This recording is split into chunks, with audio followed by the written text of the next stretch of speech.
seja bem-vinda, seja bem-vindo. Agora a gente vai falar um pouquinho sobre criatividade, como gerenciar pessoas em prol da inovação. Então, nós vamos entender o que é criatividade e o que é, afinal, inovação, porque sim, tem diferença nesses conceitos. Olha só que interessante a frase do Ken Robinson. Quando as pessoas descobrem seus talentos e paixões, elas descobrem sua verdadeira energia criativa e concretizam o seu potencial.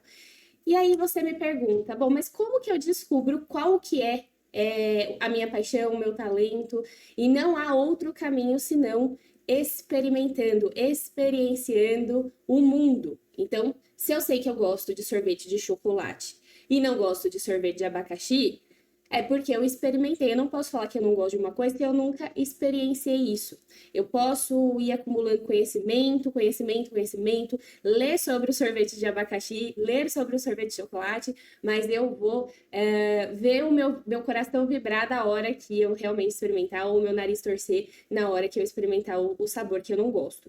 Então, para você conseguir colocar o seu melhor trabalho no mundo, exige-se, sim, não só autoconhecimento, mas é uma jornada de experiência, de vivência, e não só isso, mas também de reflexão, porque não adianta você passar pelas experiências e não refletir, afinal, o que te somou, o que não te somou, o que ressoa com você e o que não ressoa, certo?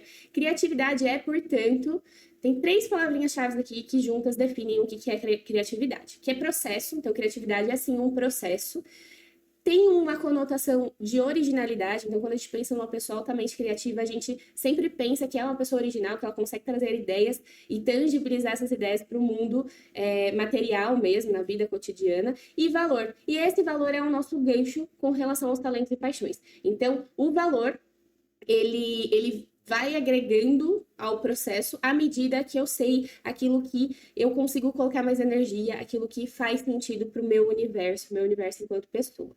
Com relação ao original, eu consigo pegar experiências pregressas e, com a minha imaginação, criar algo novo, algo original, tá? Então, essa pecinha de quebra-cabeça são as experiências pregressas e a lâmpada refere-se à imaginação propriamente. Então, todo o seu trajeto, ele é único. E ele sim serve a essa soft skill chamada criatividade, certo? E por fim, processo, ele nada mais é do que propriamente a experimentação. E essa experimentação, ela tem que acontecer de uma forma natural e ela tem que ir dentro das empresas, né, trazendo para o contexto organizacional. Os líderes precisam deixar que aquela experimentação ocorra sem cercear essa criatividade num momento muito prematuro.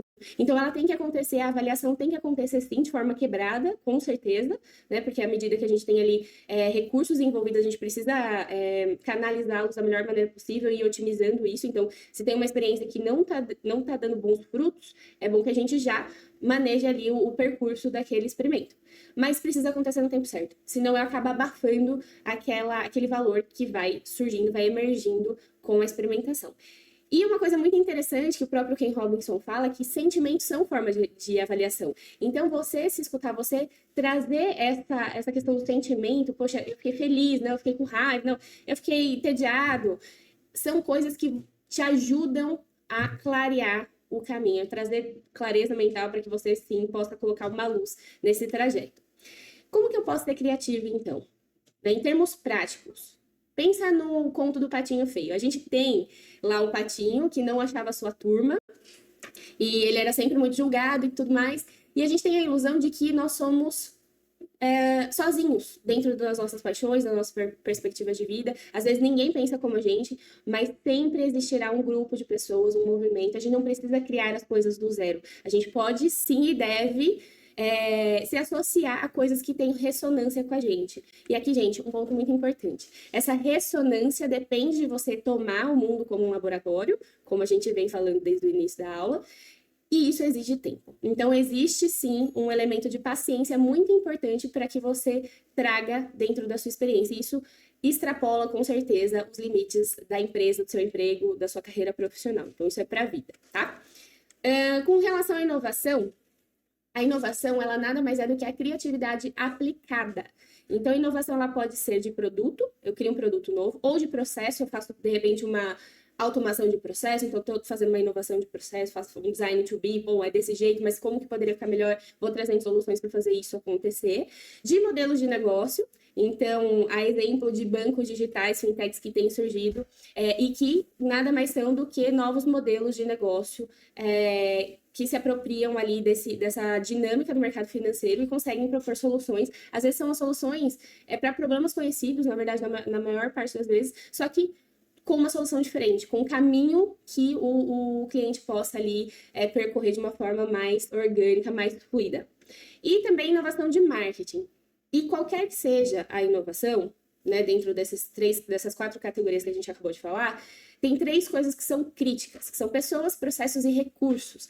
Pessoas, a gente precisa de especialistas, a gente precisa de diversidade de opiniões, por isso que à medida que a empresa abre as suas fronteiras, consegue fontes externas de conhecimento, ele amplia seu capital intelectual e consegue aí garantir a perenidade dos negócios. Tolerância ao erro, aqui é relacionado muito à liderança, aos cargos dos dirigentes das empresas. Então, se você tem um líder que ele vai boicotando, vai podando o time nessa questão da inovação, há um ponto de atenção aqui. E é claro que esse líder ele precisa fazer esse papel, ele precisa ser um guardião dos recursos da empresa, mas isso precisa estar muito alinhado. E existem metodologias e ferramentas para dar autonomia às pessoas, ao mesmo tempo que dá alinhamento também estratégico para que elas tomem melhores decisões e também consigam enxergar o porquê de algumas decisões da liderança.